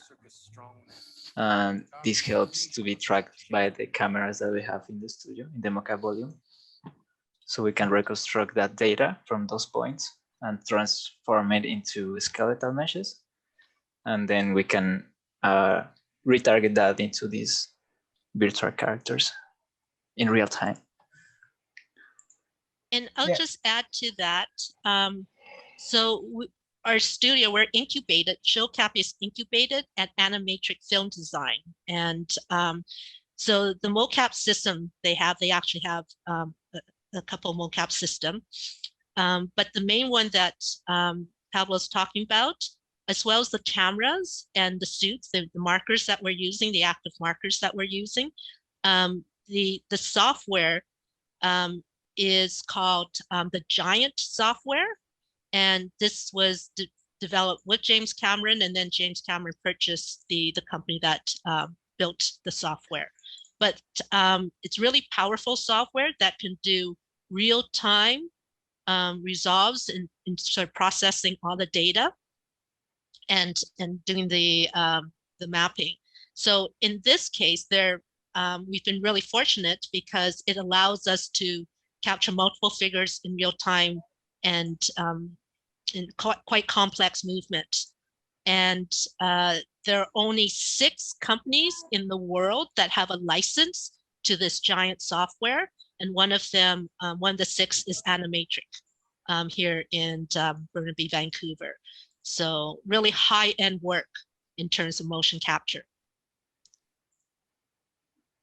and very expensive.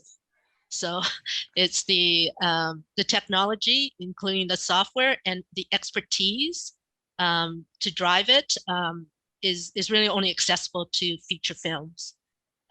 If you look at the Joe Barber behind the scenes, you'll see a lot of people sitting around behind computers or running around checking things.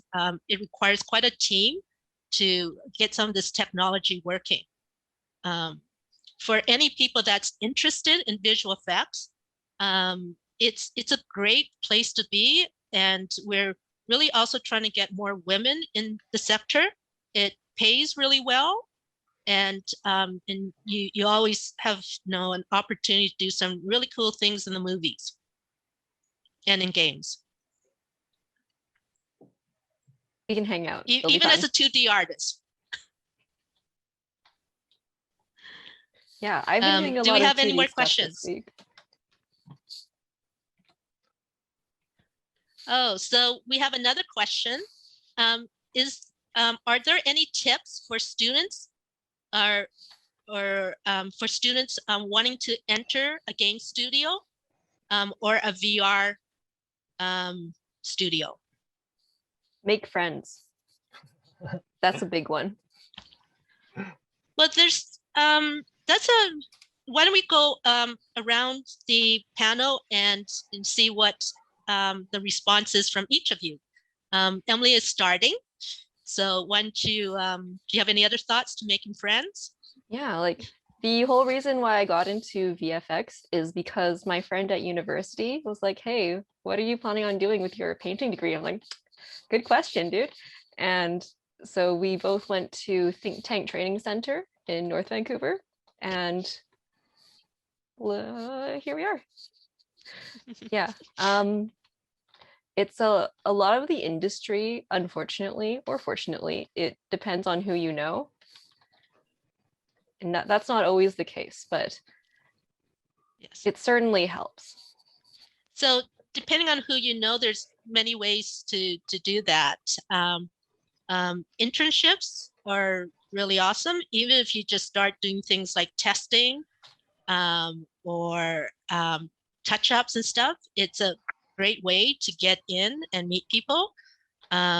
There's different programs, particularly in university, open to students that would like to work in a game or visual effects studio or on films. So keep an eye out for that. There are clubs, like the animation club at Bing. There's different clubs and meetups that are always open to students. And, sometimes it's showing up, eating the free food and chatting. Spark FX runs a number of different events right around the year, different speakers right in game studios and visual effects studios. Those are really awesome to go in and get a sense of the space of the work environment and meet people. So the Vancouver Film School, Sony, different games, so different game studios, they're always hosting the community. So that's a really great way to connect into the community. If you're not following Spark CG, I would say keep them on your follow list, whether it's Instagram, Facebook, or LinkedIn, because they have a whole stream of amazing talks, and not just local talks, but they bring in some amazing speakers from right around the world, from Disney and different studios. So we can send more information about that, including about Spark CG's annual animation festival that usually happens in the fall. And I've been really fortunate in terms of meeting some amazing animators and getting them to autograph or draw little pictures in my notebook. Some of them could be worth a bit of money, but I have to find them. So Pablo, do you want to respond to that question about building relationships or getting into a studio? Oh, yeah. My answer is build your demo reel, because in my experience, all the job positions that I have so far have been because of my demo reel. I started making it in 2018. I have about 10 versions of it, if it's not more. And this is the thing that has opened doors for me, because usually when I try to get a position, I will show my demo reel to the hiring guy, or if they are not hiring, I will show that to the CEO of the company and tell him that I could be helpful for him. And then we could figure out together how can I be helpful, and then I get hired. So that's how it has been for me. And I recommend that everyone should build their demo reel for showing their skills. Mm-hmm. And Pablo, I happen to know this. The Bing, the Lord Bing Animation Club is working on a club animation project. And I think that's a really great idea. So creating a team project and getting it out there. Another thing you could do is send it out to people in the industry and say, here's my demo reel, or here's our team project. Would love to see if you have any comments or any tips on, things that we can improve. And you'll be surprised. People are always, looking to help, particularly youth that are trying to find a way into the sector. But Spark CG is a great place to start. And even during COVID, there are things online. We've been doing a lot of online like this webinars, showing up and asking questions, turn your video on and saying hello, is all part of it. And people remember. Ichi, do you want to add to that question about, we have another question that came up. It looks like you have used Unity, Unreal, and Maya. Any advice on which is the best to learn? Or something else? You were showing some work with Houdini. And then there's Blender as well. Should I answer it? Yeah, so if you could answer, any advice on which tools are best to learn, like Unity, Unreal, and Maya, Okay. for the three. So for me, it depends on which way you want to go. So either one can be go really deep. So I think like so in this industry, the software is just like a part of your skill set. Knowing this skill set doesn't get you a job, and what gets you a job is like what you know. Like for example, like Amy, she is like a great environment artist. So it doesn't matter like she did it in Unreal, in Maya or Unity. She get a job because she is a great environment artist, and she knows this, she knows like how to use this software. So this is like a big plus. So for company like a company A may use Maya, and she knows you know how to use Maya, and you are a great environment artist. Then I will give you an opportunity to work with me. That's just the plus. But if you know Unity, Unreal, and Maya, but you don't have like a solid skill set, and you just know how to use the software, it's not like the top priority thing, but it's a good plus. And if like for students, like okay, I really want to get my feet on and learn something. I would say go for the either Unity or Unreal and the Blender first. Why? Because it's free. They are free, and they are really powerful. And my advice is like try to decide like what you want to make. Let's say you want to build out your portfolio. So for students, I think I agree with Pablo. Like let's back to like the previous question. It's most important. Like a very important thing is demo reel, because my at least my student my career, I really don't get a job because of the friends. It's because of my demo reel. And then once you have demo reel and then you have industry experience, and then the job will come to you, not that you go to the job. So for like this different software, I think that if you go like Unreal and the Unity, then you probably not going to um you probably will go go to the job they are only using the real time render, and Maya is like the browser terms. So but if you are really strong in Blender and they don't really care you know Maya or you know Blender, but as long as you have the solid skill set, like oh I'm a character artist, I'm a writer, I'm an environment artist, and I use Blender, it doesn't matter. They are fine with that, and because they know you can pick out Maya really fast. Um, so uh, if you really want to, let's say you are a student, you really want to learn, it depends on like what kind of project you want to make. So I feel Unity will be like a really good one for every for a really fresh person and that don't have a lot of experience in the 3D production, because Unity the community is really big, and you can make something really fast, and there's a lot of stuff on the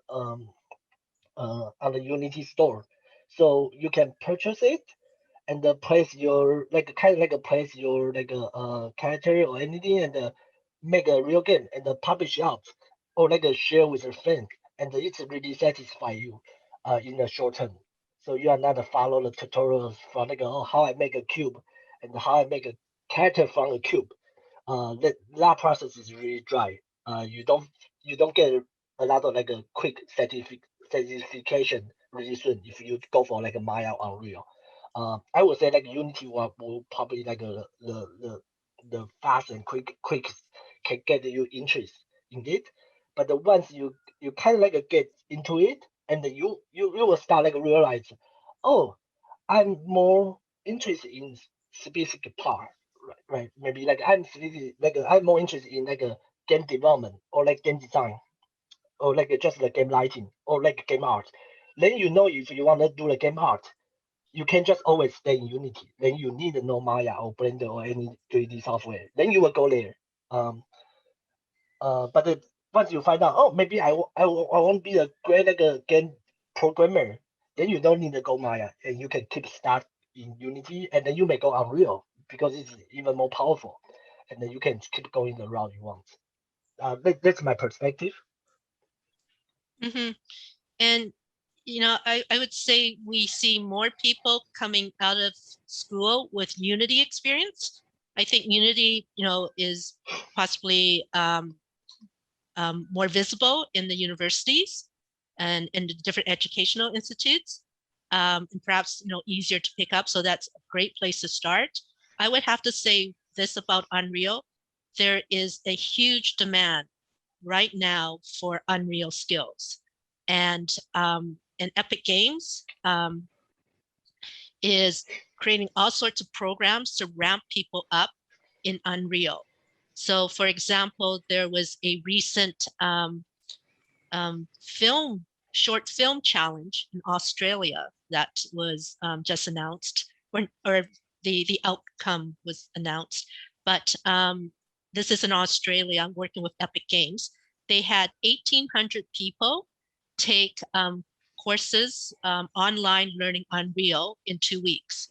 And then there was a pitch competition, kind of like what you guys are doing in your club, putting together a team and doing a little animation, a 5-minute vertical slice or 5-minute short piece, showing what you're thinking about for your animation and techniques. And so in this competition, they picked 16 teams and gave them 20,000 Australian dollars to do the project. And then the winner, the top prize was 50,000 Australian dollars. So, looking out for opportunities. It's not even that you need to win, but just participating. and getting into the action and doing things in these tools and looking out for these different programs. Unreal is high demand both for artists, technical artists, and developers. And then along that same line, another piece of advice I could give you is, as you move through your career, look for places like Unreal, but even more specific, where there's a need, but not a lot of skills. And it may not take a lot of time to ramp up, but can allow you to carve a niche to get yourself into the door of a big studio. And a story I can share is about a year ago. Actually, it was a year ago at SparkFX, the conference where we had an open source summit. But there's a tool called the open source open shading language, and Sony was looking for an artist, that had any kind of experience with open shading language, and it was really hard for them to find. So an entrepreneuring young artist might say, well, let me dig into this and learn just, a little bit, because no one else has any idea of how open shading language worked, particularly from an artistic perspective. And that would have been an opportunity for someone just to spend a bit of time learning about it and using it to get your foot into the doors of a major studio.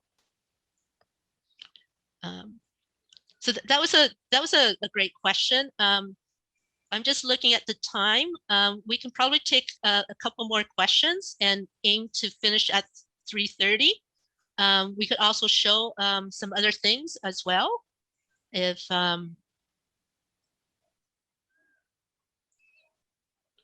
would you guys like to show anything else, Pablo? Yeah, I can go through some small clips.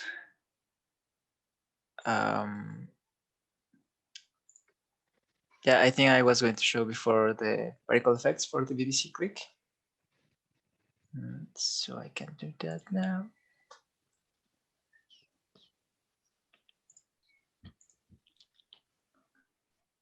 This is how it looked in Engine before the show. And we had some snowflakes going down. Yeah. So maybe a question to the audience. How many people here are interested in character animation? You could just say yay or say something in the chat. Okay, we've got one person that says yes. How many people are interested in environment and background art?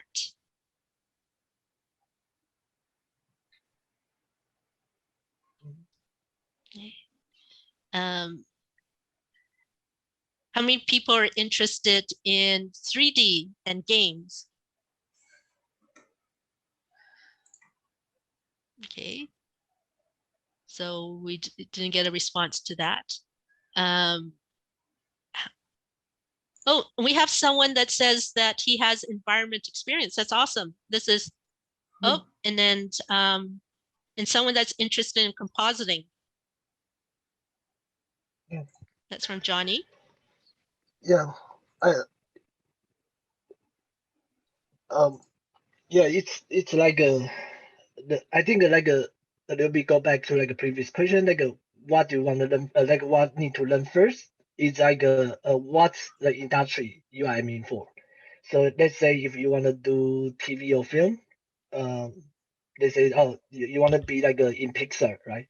I think I think Maya will be like a great thing to start with, rather than the real-time engine. But if you want to go for the game industry, because you can be the environment artist in either game or film, right? Then the real-time render engine probably is necessary. But for compositing, the game don't do compositing. So that would be mostly focused on either like commercial or TV or film. Then you need to know nuke. Nuke is the most important thing. You need like a Photoshop nuke and understand the lighting path. That's most important. And probably some like a painting skill. So it really depends on the position, the industry you are in. If you know like earlier, like that's my target, and then you prepare for it, that will be great. But if you don't know, you just enjoy like all this latest technology, everything. And then I think Unreal is a really great choice because they have like they are very aggressively like put a lot of cool feature in their engine, and in the engine you can get a really beautiful image in real time and very quickly. And if you want to go deeper, you can make a game from Unreal Engine as well. And as well as tools, I would also, recommend that pick up some technical skills, programming, coding, just to get into that headset of how these tools will work, even if it's graphical tools. Having any kind of programming skills will be very beneficial. Yeah. So this mix of art and technical is I would say definitely a door opener, but a way to create opportunities for yourself. In the broader sector, we call this STEAM. So the STEM disciplines being science, technology, engineering, and math, and so STEM, and then adding the A for arts, fine arts, applied arts, design and arts, and the strength that we're looking for is STEAM, STEAM. Yeah. Now, I sometimes like to make the A bigger and say that it's really important to lead with strong foundation in the arts, because it sort of guides on how you look at all these tools and how you tell your story. Because in the end, that's what we really want to do, is to tell really amazing, compelling stories. So any last question from our audience? Well, that's about it for me. Adding up a little bit like what Sam talked about programming skill. If you are like interested in this like either like a game or film or any 3D production, I think a Python would be a great language to start with. It's like a super powerful and it's super popular. Um, Even like you just pick a little and it make your resume really really strong. And so I would feel like because I have seen like a lot of like great artists, they start picking up Python and then they become way more popular. Then they don't have this skill. So yeah, it's a great thing to learn. Yeah, I don't know how to write Python, but I can kind of read it. So it really helps with Maya. And when you're modeling and something goes really wrong, you can look into the debug logs and be like, what happened? Why aren't you working? And then you'll figure it out. It's a really good comment. Yeah, and it can turn very useful if you want to make some rigging tools or modeling tools from yourself just to improve your workflow or make it faster. You can do it with Python too. Mm-hmm. Now, the flip side is the importance of having a strong visual background. There's it's a lot easier, even if you're on the technical side, if you have artistic sensibilities and perspectives. So, I strongly recommend, it seems like a lot to do, but it's also fun. So don't forget about the arts and pick up some programming skills. Why don't we, I don't see any more questions. Maybe just a little response from everyone, how, and I just want to make sure. So Johnny says he likes to Google everything. I just want to make sure I didn't miss anything. There's someone's cheering for Blender. I would cheer for Blender too. I love that it's open source. And Blender Grease Pencil might be of interest for the 2D animators looking to dip into 3D. Yeah. And the Blender has right now they have like a real-time render called Eve, which is like really great. And also like they have like a sculpting tool, so which is like a mini version of the ZBrush.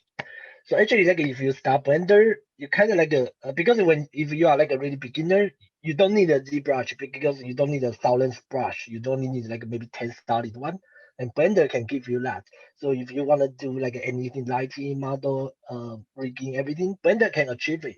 And maybe it's not like the the production, the most popular software in production yet, but you can actually achieve everything, like learn a lot of skill from the Blender, and there's a huge community. And if you like Google everything, you Google Blender, there's tons of tutorial there. So it's great. I think it's really great software. yes, and that's so true. There's so much materials online. I think, you might want to consider as a club to go through some of this material together. It's a lot more fun doing it together than by yourself. And feedback on each other on which courses or which techniques and effects that you particularly like. So love what you guys are doing at Bing Arts and at the Bing Animation Club. I'm going to go around for closing comments from everyone. Thank you everyone for joining us. Cheer, say, clap your hands or something if you thought this was helpful or interesting. And interactivity in these things are really appreciated. And I think that's it for me. So Pablo, do you want to share some final remarks? And by the way, everyone, Pablo is joining us from Ecuador. And this is the crazy thing about our industry. You can work from anywhere. I did want to highlight something. I don't know if the group knows, but Vancouver is the #1 hub or cluster in the world for animation and visual effects. And this was in 2019 when we, as a sector, cracked the $1 billion mark. And COVID, I think in 2020, things shifted, but we're hoping to regain that title in 2021. So over and out to you, Pablo. Sure. Just to wrap up, well, I can say that if you have a goal in mind, if you want to do something, I don't know, maybe you want to do some modeling, drawing, animation, anything you want to do, just keep practicing and try to show your skills in a short video. That will be your demo reel. And just keep doing this until you will find an opportunity. Mm-hmm. And, I should say thank you for joining us from whichever school. I know there's some people from different schools, so as well as the community at Lord Bing. So thanks for joining us, everyone at Lord Bing. And if you're from another school, say hello in the chat. Emily, would you like to say some closing words? It's been fun. I almost did Lord Bing, actually, the arts program when I was in high school. Did not though. Yeah, it's been great. If you guys have any questions, feel free to come find me on, I guess, LinkedIn is the most professional way. But if you find me on other things, I'll applaud you. But if you have any questions, you can come talk to me anytime. And I'm going to offer this opportunity if you would like to, because I know the animation club, or if anybody is working on an animation project, feel free to send it to us and we'll be happy to offer some tips and tricks and some comments back.